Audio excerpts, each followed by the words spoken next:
안녕하세요. HTC 이브닝 뉴스 캐치의 타프로입니다. 10월 13일 월요일, 오늘도 핵심만 담아 미국 뉴스를 전해드립니다.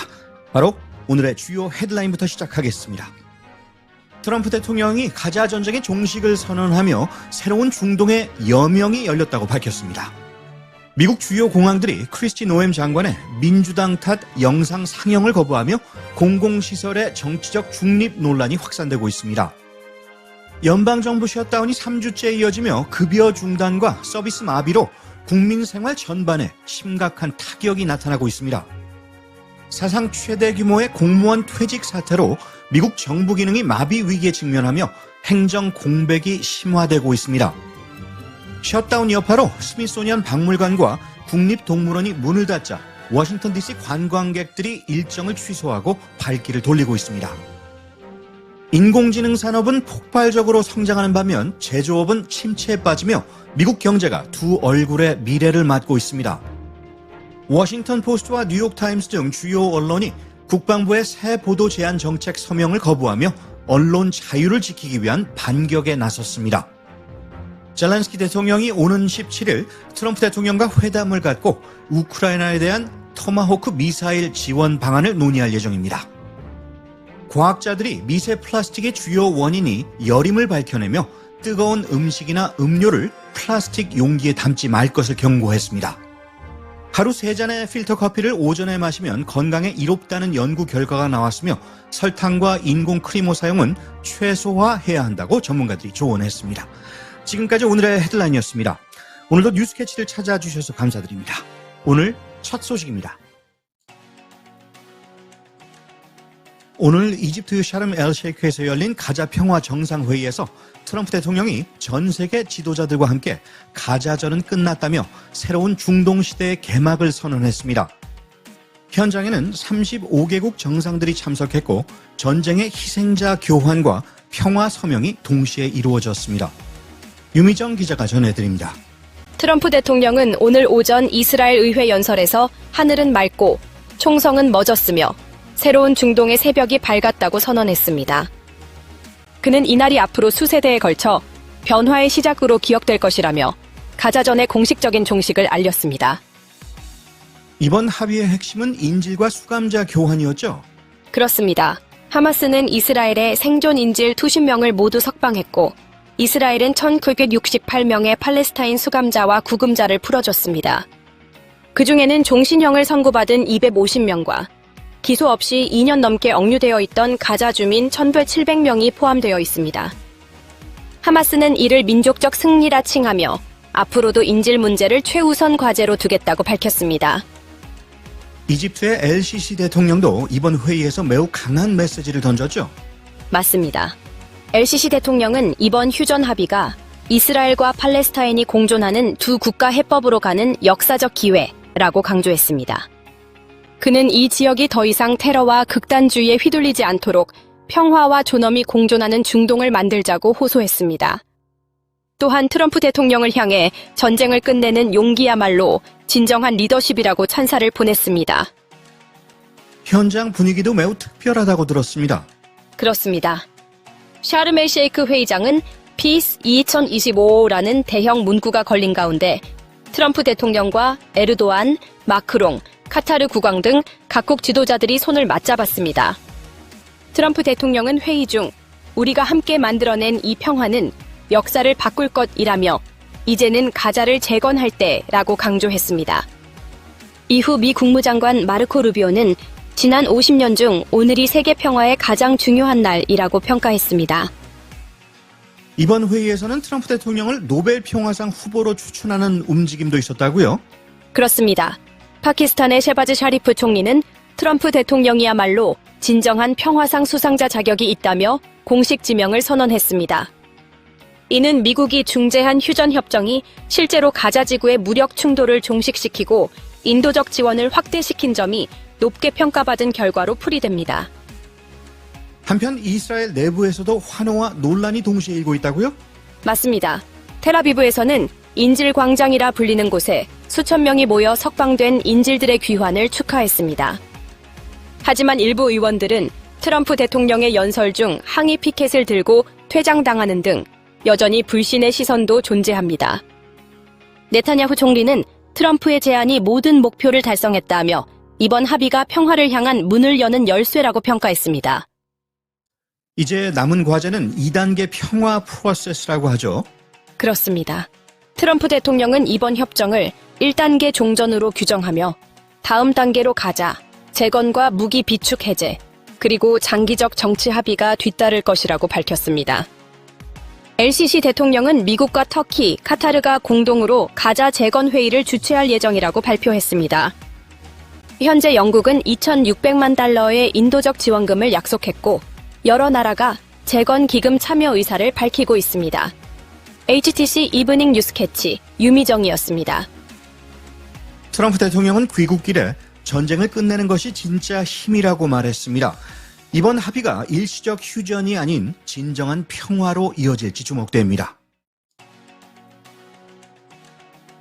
미국 전역 주요 공항들이 국토안보부 장관 크리스티 노엠이 제작한 정부 셧다운 관련 영상을 상영하지 않기로 결정했습니다. 영상에는 민주당이 정부 예산안을 막아 항공 지연이 발생하고 있다는 정치적 메시지가 담겨 논란이 커졌습니다. 클리블랜드, 피닉스, 포틀랜드, 시애틀 등 최소 7개 도시의 공항 당국은 공공자산을 정치적 목적으로 사용할 수 없다며 거부 입장을 밝혔습니다.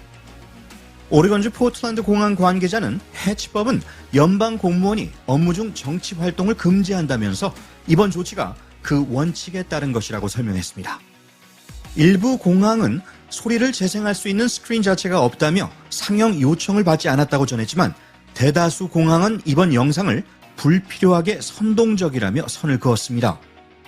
항공업계 전문가들은 국토안보부 장관의 메시지가 통상 보안 절차나 여행 안내에 국한되지만 이번 영상은 유례없는 정치 선전물이라고 평가했습니다. 현재 정부 셧다운으로 TSA 직원 다수가 급여 없이 근무 중이며 주말 하루에만 8,000편 가까운 항공편이 지연됐습니다.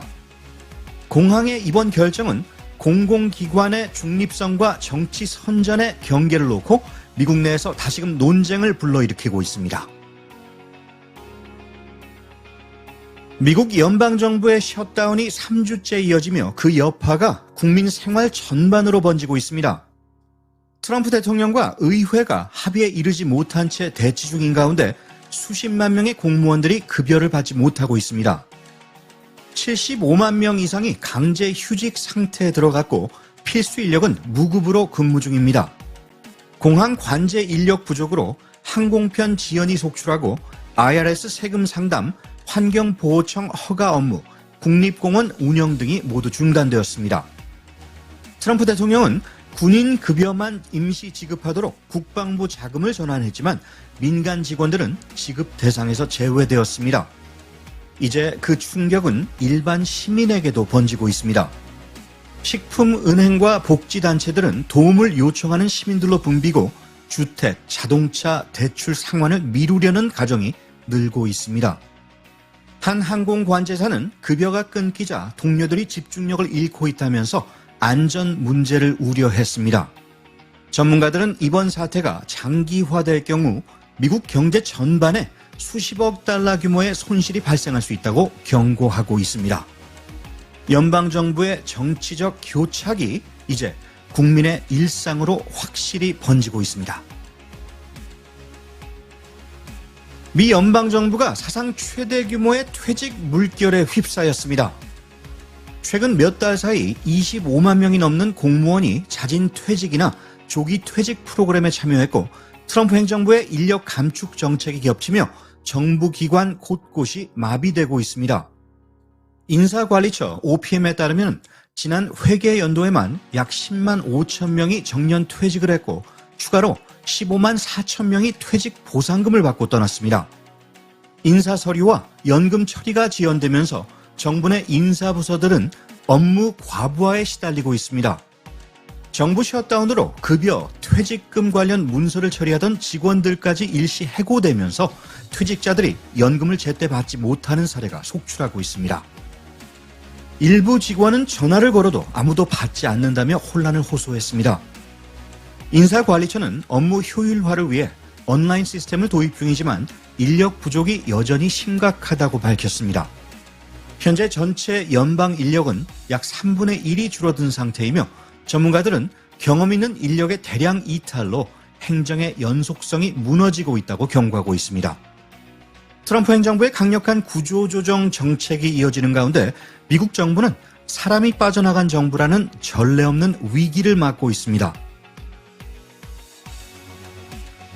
연방정부 셧다운이 3주째 이어지면서 워싱턴 DC의 상징인 스미소니언 박물관들이 일제히 문을 닫았습니다. 워싱턴 내셔널몰 일대에서는 일요일 아침 자연사 박물관 앞에서 발걸음을 돌리는 가족과 관광객들이 이어졌습니다. 문 앞에는 셧다운으로 인한 운영 중단이라는 안내문이 붙어 있었고 아이들은 유리문 너머를 아쉬운 눈빛으로 들여다봤습니다. 시카고에서 온 교사 에코 린치는 경기 보러 왔는데 박물관은 전부 닫혀서 밖에서만 둘러보게 됐다며 웃었습니다. 캐나다 토론토에서 온 한 가족은 처음 온 워싱턴인데 문 닫힌 건 다 봤다며 허탈감을 감추지 못했습니다. 이번 폐쇄는 연방정부 자금이 끊기며 스미소니언 전 박물관과 국립동물원, 국립미술관 등이 운영 불가 상태에 놓인 결과입니다. 워싱턴을 찾은 관광객들은 급히 일정을 바꾸며 기념사진만 남기고 돌아섰고 현지 주민들은 셧다운이 먼 뉴스 같았는데 이제 실감난다고 말했습니다. 일부는 귀국길 항공편 지연까지 걱정하며 셧다운이 진짜 생활 속 문제로 다가왔다고 토로했습니다. 관광 명소의 문이 닫히며 워싱턴의 주말 풍경도 조용히 멈춰섰습니다. 미국의 미래를 이끌 양대 축으로 꼽히던 인공지능 AI와 제조업이 완전히 엇갈린 길을 걷고 있습니다. AI 산업은 투자와 기술 경쟁으로 급성장하고 있는 반면 제조업은 경기 침체와 인력 감소로 깊은 침체에 빠지고 있습니다. 트럼프 대통령은 AI 패권 확보를 외치며 제조업 보호를 위해 관세를 강화했지만 올해 들어 제조업 일자리는 3만 8천 개나 줄었고 공장 투자도 6% 감소했습니다. 반면 AI 분야는 데이터 센터 투자 37% 증가, 고성능 반도체 수입 64% 급등 등 폭발적인 성장을 보이고 있습니다. 문제는 일자리입니다. AI 산업은 막대한 투자가 이루어지고 있지만 실제로 필요한 인력은 제한적입니다. 대규모 공장과 달리 데이터 센터 한 곳당 상시 인원은 100에서 300명에 불과해 고성장 무고용 현상이 우려되고 있습니다. 전문가들은 AI 붐이 일시적 거품일 경우 미국 경제 전반이 타격을 입을 수 있다며 경고하고 있습니다. 결국 AI 번영 뒤에 가려진 제조업의 몰락은 미국의 부와 일자리의 균형을 위협하는 새로운 불안 요인으로 떠오르고 있습니다. 미국 주요 언론사들이 국방부의 새 언론 규정을 거부했습니다.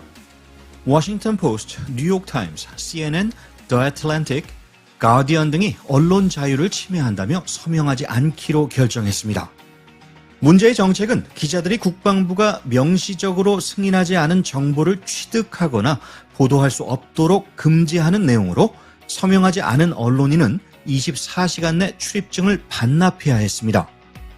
워싱턴 포스트의 맷 머레이 편집장은 이 규정은 헌법이 보장한 언론의 자유를 훼손한다고 비판했습니다. 뉴욕타임스 역시 국민은 정부와 군의 운영 실태를 알 권리가 있다며 반대의 입장을 밝혔습니다. 반면 보수 성향의 Win America OAN만이 유일하게 서명했습니다. 언론 단체들은 이번 조치를 1조 달러 예산이 투입되는 군의 투명성을 가리는 시도라고 규정하며 법적 대응을 검토 중입니다. 국방장관 피트 헥셋은 SNS에서 손흔드는 이모티콘으로 반응했지만 언론계는 이건 단순한 정책이 아니라 민주주의의 근간인 언론 자유에 대한 도전이라고 맞서고 있습니다. 볼로디미르 젤렌스키 우크라이나 대통령이 오는 17일 미국을 방문해 트럼프 대통령과 토마호크 미사일 지원 문제를 직접 논의할 예정입니다. 젤렌스키는 기자회견에서 우크라이나가 필요한 미사일의 규모와 전략 구상을 이미 트럼프 대통령과 공유했다며 이번 회담에서 구체적인 지원 규모와 시기를 협의할 것이라고 밝혔습니다. 두 정상은 지난달 유엔 총회에서 만난 이후 지속적으로 접촉해 왔으며 우크라이나 측 대표단은 이미 미국에 파견돼 회담 준비에 들어간 상태입니다. 트럼프 대통령은 최근 우크라이나에 토마호크를 지원할 가능성이 있다고 밝힌 바 있으며 이는 러시아 수도 모스크바를 사정권에 두는 장거리 순항 미사일로 평가됩니다. 이에 대해 크렘린궁 대변인은 이런 정교한 무기를 다루려면 미국 전문가의 개입이 불가피하다면서 토마호크 지원은 심각한 결과를 초래할 것이라고 강하게 경고했습니다. 미국의 무기 지원이 전쟁의 향방을 바꿀 수 있을지 전 세계의 시선이 이번 트럼프 젤렌스키 회담에 집중되고 있습니다. 전 세계적으로 미세 플라스틱이 인간의 몸속에 스며들고 있다는 사실이 알려지면서 공포가 커지고 있습니다. 최근 과학자들은 그 주요 원인이 열, 히트라는 사실을 확인했습니다. 플라스틱 컵에 뜨거운 커피를 붓거나 티백에 끓는 물을 넣고 전자레인지로 플라스틱 용기를 데우는 순간 수백만 개의 미세 플라스틱이 방출됩니다. 연구에 따르면 뜨거운 음료는 차가운 음료보다 2배 이상 많은 미세 입자를 포함하고 있으며 오래된 플라스틱일수록 그 양은 더 늘어납니다. 특히 유아용 이유식 용기를 전자레인지에 데울 경우 1제곱센티미터당 20억 개 이상의 나노 플라스틱이 나올 수 있다는 연구 결과도 있습니다. 세탁 시 온도를 높일수록 합성 섬유 옷감에서도 미세 플라스틱이 더 많이 떨어져 나옵니다. 전문가들은 열이 플라스틱의 분자 결합을 흔들어 잘게 쪼개는 핵심 요인이라고 경고합니다. 미세 플라스틱은 이미 혈액, 뇌, 폐 속에서도 발견됐으며 치매나 심혈관 질환 위험 증가와도 관련이 있을 수 있다고 합니다. 플라스틱을 완전히 피할 수는 없지만 뜨거운 음식이나 음료를 플라스틱 용기에 담지 않는 것, 그것이 미세 플라스틱 노출을 줄이는 가장 간단하고 효과적인 방법입니다. 커피는 이제 단순한 기호식품을 넘어 건강 습관으로 자리 잡고 있습니다. 최근 연구에 따르면 하루 1.5에서 3.5잔의 커피를 마신 사람들은 사망 위험이 최대 30% 낮은 것으로 나타났습니다. 다만 어떻게 마시느냐가 건강에 큰 차이를 만듭니다. 전문가들은 한 잔당 설탕은 1티스푼 이하, 우유는 2테이블스푼 이하로 제한할 것을 권장합니다. 인공 감미료는 오히려 건강 효과를 떨어뜨릴 수 있으며 식물성 오일이 주성분인 시판 커피 크리머는 피하는 게 좋다고 조언합니다. 또한 프렌치 프레스보다 종이 필터를 사용하는 드립 커피가 혈중 콜레스테롤 수치를 낮추는 데 더 유리합니다. 필터가 커피 속 디터펜이라는 콜레스테롤 상승 물질을 걸러주기 때문입니다. 연구에 따르면 커피는 오전에 마시는 것이 가장 효과적이며 오후 늦게 마시면 수면 호르몬인 멜라토닌 분비를 억제해 수면의 질을 떨어뜨릴 수 있습니다. 하루 3잔의 필터 커피, 설탕은 적게 크리머는 피하고 오전에 즐기면 커피는 최고의 건강 습관이 됩니다. 도전이 없으면 성취도 없다고 벤자민 프랭클린이 얘기를 했네요. 도전하시는 여러분을 응원하겠습니다. 이브닝 뉴스 캐치 오늘 소식은 여기까지입니다. 좋은 밤 좋은 하루 되시기 바랍니다. 진행의 탑프로였습니다.